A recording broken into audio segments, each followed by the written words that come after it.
کئی لوگوں کو دیکھا کہ بیمار ہوتے ہیں، کبھی ہسپتال کا چکر، کبھی ڈاکٹر کے پیچھے، تو نبی علیہ الصلوۃ والسلام نے ایک حدیث پاک میں فرمایا، اس حدیث کو مسند احمد نے روایت کیا اور طبرانی نے روایت کیا کہ جو شخص فجر کے بعد 3 مرتبہ یہ دعا پڑھ لے، اللہ 4 مرضوں سے اس کو نجات عطا فرما دیتے ہیں۔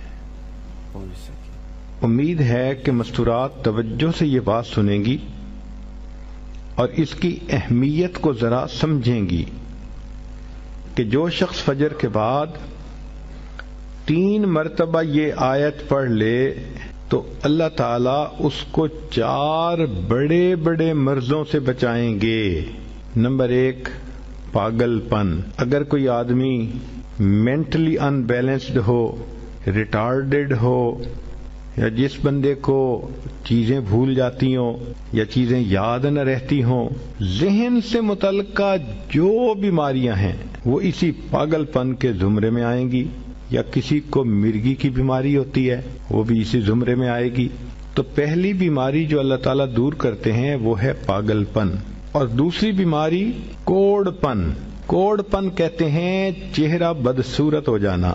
یہ بھی ہو سکتا ہے کہ برس کی بیماری ہو جائے، جیسے بعض عورتوں کو جلد بالکل سفید ہو جاتی ہے اور عجیب بدنما چہرہ ہو جاتا ہے، یا کئی مرتبہ جسم پہ تل اتنے نکل آتے ہیں، دانے اتنے نکل آتے ہیں کہ چہرہ بدنما ہو جاتا ہے، یا چہرے پر داغ پڑ جاتے ہیں کالے رنگ کے۔ تو چہرے پہ داغ پڑیں، چہرے پہ دانے بنیں، یا چہرے پہ برس کے نشان پڑیں، کوئی بھی چیز ہوگی وہ اسی کوڑ پن کے زمرے میں شامل ہوگی جس سے کہ چہرہ انسان کا بدصورت ہوتا ہو۔ یہ بیماری بھی اللہ دور فرما دیں گے۔ اب جن بیچاریوں کو بیوٹی پارلر پہ جانے کا شوق رہتا ہے اور اپنے فیس پہ پتہ نہیں کیا کیا پروسیس وہ کرواتی ہیں، تو ان کو تو چاہیے کہ وہ اس آیت کو یا اس فکرے کو بار بار پڑھیں تاکہ اللہ تعالیٰ ان کے چہروں کی خوبصورتی دیر تک سلامت رکھیں۔ اور تیسری چیز ہے اندھا پن۔ اندھے پن سے مراد یہ کہ آنکھوں کی بینائی ہی چلی گئی، یا آنکھوں میں موتیا بند آ گیا، یا آنکھوں پہ اینک لگانی پڑ گئی۔ یہ سب ایک ہی بیماری کی تفصیلات ہیں۔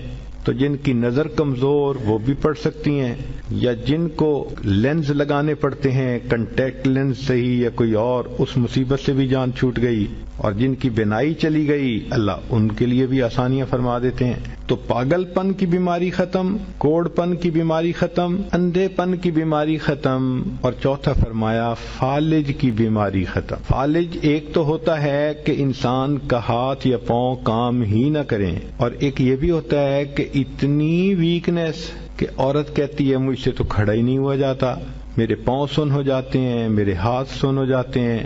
یہ ساری چیزیں کمزوری اور فالج کی ابتدائی سٹیجز ہیں، تو یہ سب چیزیں ٹھیک ہو جاتی ہیں۔ اب بتائیں کہ اتنی بڑی بڑی بیماریوں سے جس بندے کو بچنے کی خوشخبری مل رہی ہو تو وہ تو پھر اس عمل کو کیے بغیر رہ ہی نہیں سکتا۔ اور یہ عمل دیکھو چھوٹا کتنا ہے۔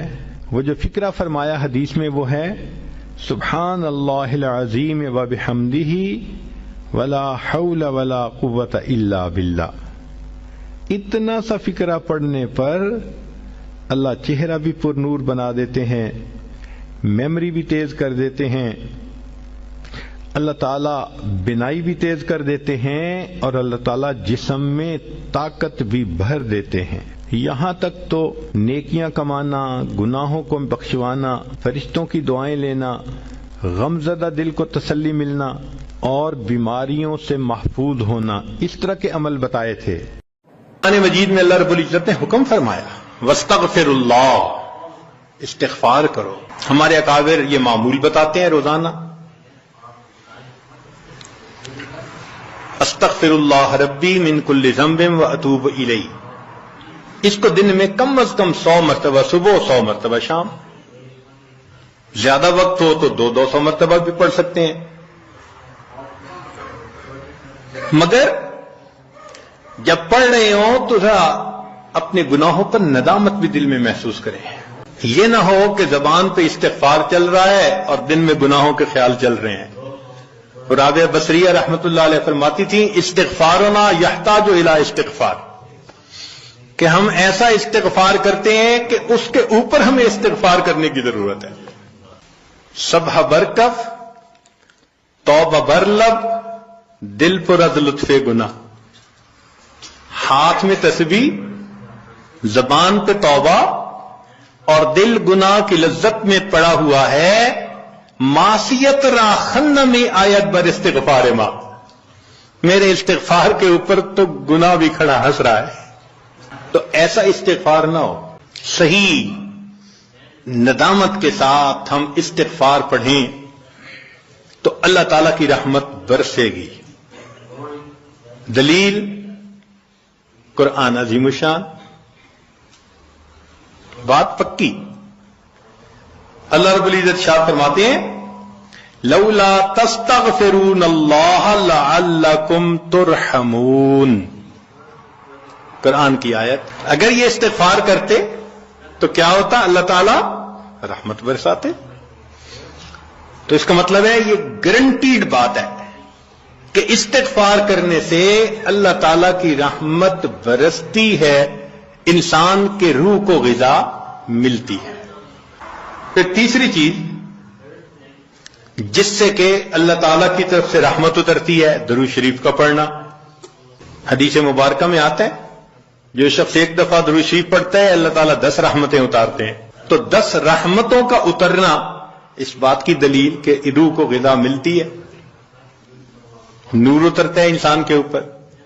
ہمارے مشائخ نے فرمایا کہ 100 مرتبہ صبح اور 100 مرتبہ شام، کم از کم اتنا تو درود شریف ضروری پڑھ لیں. ایک صحابی رضی اللہ عنہ پوچھتے ہیں اللہ کے نبی صلی اللہ علیہ وسلم میں کتنا درود شریف پڑھوں؟ فرمایا زیادہ پڑھ، چوتھائی حصہ. زیادہ پڑھو گے تو فائدہ زیادہ. اللہ کے نبی صلی اللہ علیہ وسلم آدھا حصہ. بھائی زیادہ پڑھو گے تو زیادہ فائدہ. 3 حصے. فرمایا اور زیادہ تو 4 حصے. جب انہوں نے کہا کہ میں پورا وقت درود شریف پڑھنے میں لگا دوں گا، نبی اسلام نے فرمایا اذن یغفر لک ذنبک، تیرے گناہوں کو بخش دیا جائے گا اور تیرے غموں کو تیرے سر سے اتار دیا جائے گا. تو درود شریف کے پڑھنے سے اللہ تعالیٰ گناہوں کو معاف کرتے ہیں اور دھو دیتے ہیں. صدیق اکبر اللہ عنہ فرمایا کرتے تھے کہ ٹھنڈا پانی آگ کو اتنا جلدی نہیں بجھاتا جتنا جلدی درود شریف کا پڑھنا انسان کے دلوں کی ظلمت کو مٹا دیتا ہے. سیدنا علی رضی اللہ عنہ فرمایا کرتے تھے کہ اگر اللہ تعالیٰ اور اس کے رسول صلی اللہ علیہ وسلم نے تسبیح، تکبیر، تحمید، تحلیل ان کے فضائل نہ بتائے ہوتے تو میں اپنا پورا وقت درود شریف کے پڑھنے میں گزار دیتا. تو ہم بھی درود شریف پڑھیں کم از کم 100 مرتبہ صبح اور 1 مرتبہ شام.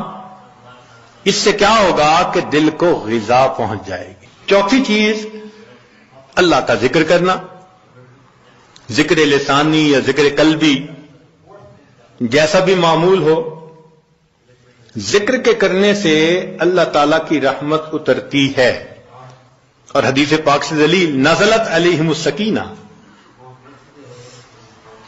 ان کو رحمت ڈھانپ لیتی ہے. ملائکہ آ جاتے ہیں ان کے اوپر.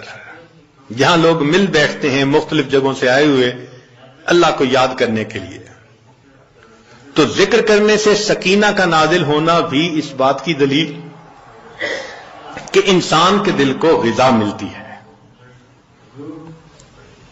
ذکر سے ذات کی محبت بھی پیدا ہوتی ہے. جتنا جس چیز کا تذکرہ زیادہ کریں اتنا اس سے محبت ہوتی ہے. تو کثرت ذکر کا حکم اس لیے کہ اس سے اللہ رب العزت کی محبت انسان کے دل میں پڑتی ہے. یہ نغمہ فصل گل و لالا کا نہیں پابند، بہار ہو کے خزاں لا الہ الا اللہ. ہمیشہ ذکر کرنا ہے، ہر وقت کرنا ہے. موسموں کے بدلنے کا اس پہ اثر نہیں ہوتا. اس لیے ہمارے اکابر صبح شام کا کچھ وقت تھا جس میں تنہائی میں بیٹھ کے اللہ کا ذکر کثرت کے ساتھ کیا کرتے تھے. پھر پانچویں چیز جس سے کہ انسان کے اوپر رحمت اترتی ہے وہ ہے اتباع سنت. جتنا ہر عمل سنت کے مطابق ہوتا جائے گا اتنا اللہ کی رحمت ہم پہ برستی جائے گی. جتنا ہر عمل سنت کے مطابق. اس لیے ہمارے سلسلہ آگیا نقشبندیہ میں بیعت ہونے کے بعد پہلا کام یہی بتاتے ہیں، ہر کام کو سنت کے مطابق کرنا ہے. سر کے بالوں سے لے کے پاؤں کے ناخنوں تک اپنے آپ کو سنت کے مطابق ڈھالنا ہے. کیوں؟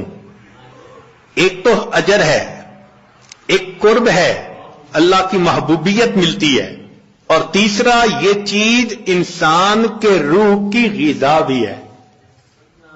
دلیل قرآن عظیم الشان میں سے ارشاد فرمایا اطیعوا اللہ والرسول لعلکم ترحمون. اللہ اور اس کے رسول کی اطاعت کرو تو کیا ہوگا؟ تمہارے اوپر رحمت برسے گی. تو اتباع سنت سے بھی انسان پر رحمت برستی ہے. پھر چھٹی چیز اہل اللہ کی صحبت اختیار کرنا. قرآن مجید میں تو حکم دیا گیا یا ایھا الذین آمنوا اتقوا اللہ وکونوا مع الصادقین. یہ کونوا حکم ہے، اور حدیث پاک میں بھی حکم دیا گیا. نبی علیہ السلام نے ارشاد فرمایا علیکم بمجالسۃ العلماء واستماع کلام الحکماء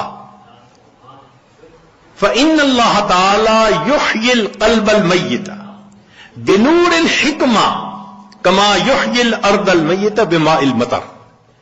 کہ جس طرح بارش کے اترنے سے اللہ مردہ زمین کو زندہ کر دیتے ہیں، اسی طرح اہل اللہ کی حکمت بھری باتوں سے اللہ دلوں کو زندہ فرما دیتے ہیں. تو دلوں کو غذا کا ملنا حدیث سے ثابت.